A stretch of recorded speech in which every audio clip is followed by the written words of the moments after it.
ده كان شكل أول يوم رمضان، ما كنتش راضي عن نفسي خالص، فقررت إن ألتزم 30 يوم بس، ووصلت للمستوى ده في 30 يوم بس.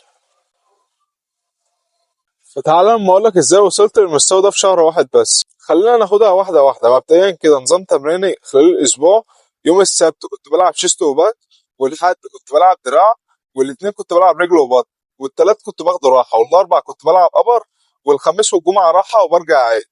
ده بالنسبة لنظام تمارين. بالنسبة للتغذية، أنا على قد ما أقدر كنت ببعد عن الحلويات والزيوت، وكنت مركز إن أنا آكل أكل صحي، وكنت بقلل من الكرب وأعلي من البروتين. انما انا بصراحه ما كنتش دقيق قوي ان انا كل يوم بحسب سعرات الحراريه، مع ان ده الصح، بس انا ما كنتش بحسبها.